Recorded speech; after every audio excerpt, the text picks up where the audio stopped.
Selamat siang.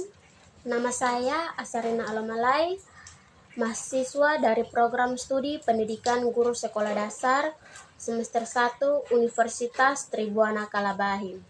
Dosen pengasuh Bapak Antonius Saidban SPD MPD untuk memenuhi mata kuliah. Dan di sini saya akan menjelaskan materi singkat dari bab 9 sampai bab 12. Selamat menyaksikan. Baik, bab 9, inovasi pendidikan.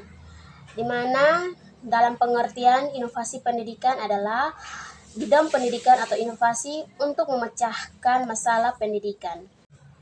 Adapun sasaran inovasi pendidikan, di mana ada 5 sasaran yang perlu kita ketahui, di antaranya guru, siswa, kurikuler, fasilitas, dan yang kelima lingkup sosial masyarakat. Adapun ciri-ciri inovasi dibagi menjadi 4 bagian. Yang pertama, esensi inovasi itu sendiri. Yang kedua, saluran komunikasi. Yang ketiga, waktu dan proses penerimaan. Yang keempat, sistem sosial. Dan adapun prinsip inovasi pendidikan.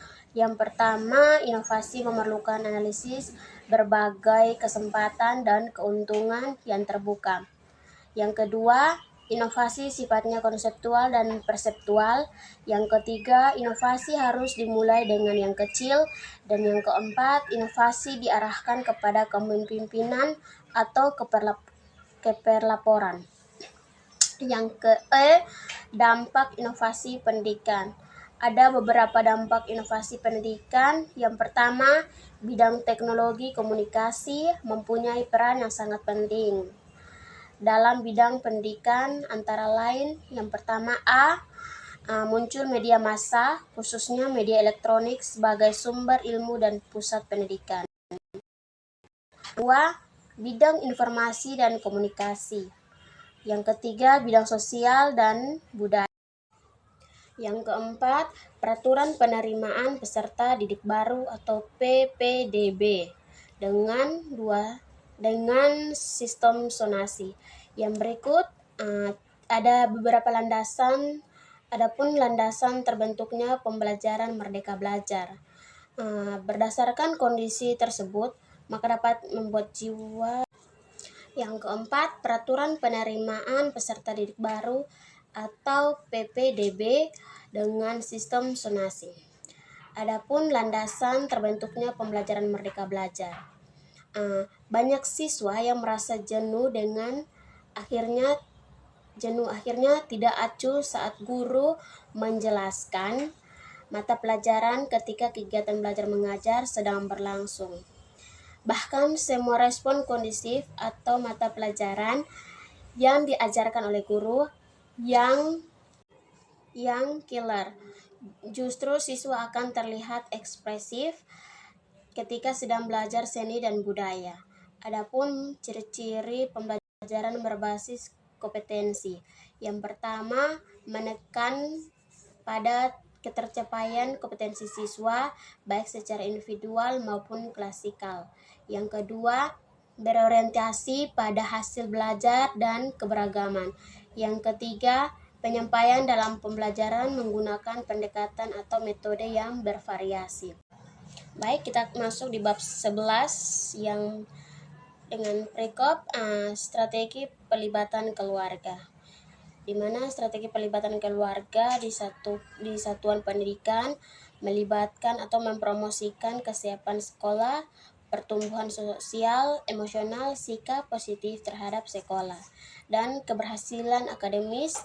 Keterlibatan keluarga biasanya mengacu pada partisipasi orang tua dalam sistem dan kegiatan yang mempromosikan kesejahteraan anak baik intelektual maupun emosional. Yang B, adapun strategi pelibatan keluarga di satuan pendidikan. Ini seperti yang kita ketahui pada 2020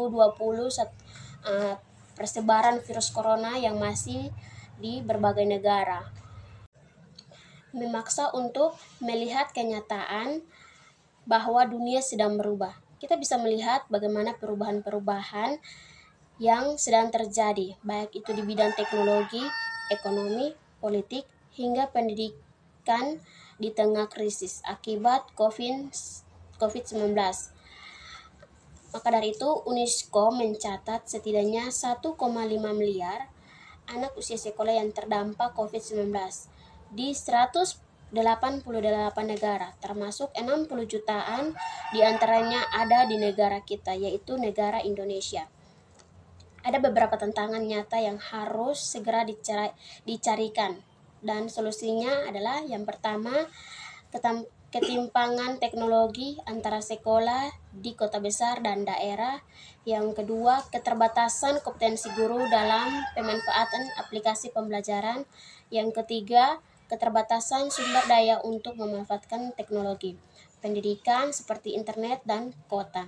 Yang keempat, relasi guru, murid, orang tua dalam pembelajaran daring yang belum integral. Adapun strategi, yang pertama, penyediaan akses bagi orang tua dan keluarga. Yang kedua, home visiting strategi. Yang ketiga, penyediaan pusat layanan komprehensif. Dan yang keempat, strategi generasi silang. Sekian dari bab 11, kita beralih ke bab 12 yang topiknya yaitu tentang strategi pembelajaran campuran, di mana strategi pembelajaran campuran mempunyai pengertian di bidang blending learning, di mana blending learning sendiri adalah sebuah kemudahan pembelajaran yang menggabungkan cara penyampaian, model pengajaran, dan gaya pembelajaran, memperkenalkan berbagai pilihan media dialog antara fasilitator dengan orang yang mendapat pengajaran. Blending learning juga sebagai sebuah kombinasi pengajaran langsung atau face to face dan pengajaran online, tapi lebih daripada itu sebagai elemen dari interaksi sosial. Blending learning memberikan kesempatan yang baik untuk belajar dari kelas transisi ke learning. Ada beberapa strategi pembelajaran secara efektif di era new normal. Di antaranya ada pembelajaran dalam kelompok kecil, pembelajaran secara home visit, pembelajaran secara project based, pembelajaran secara online atau dalam jaringan, pembelajaran secara blending. Adapun langkah-langkah dalam menerapkan metode pembelajaran blended learning. Yang pertama, setiap kelas atau siswa dibagi menjadi dua kelompok, yaitu kelompok A dan kelompok B. Yang kedua, guru membuat jadwal mengenai pelaksanaan model pembelajaran. Yang ketiga, pelaksanaan tatap muka atau learning dan dapat dilaksanakan dalam waktu yang bersamaan. Yang keempat, kemudian di hari selanjutnya yaitu hari Selasa, siswa yang melaksanakan pembelajaran di tatap muka di sekolah yaitu kelompok B, sedangkan kelompok A melaksanakan pembelajaran dari rumah masing-masing. Yang kelima, menjadwalan secara bergantian. Yang ada pula manfaat yang dapat dari menerapkan blending learning, yaitu yang pertama, lebih fleksibel. Yang kedua, efektif meningkatkan hasil belajar siswa. Yang ketiga, meningkatkan keterlibatan siswa. Yang keempat, meningkatkan kepuasan siswa. Yang kelima, meningkatkan partisipasi aktif siswa. Sekian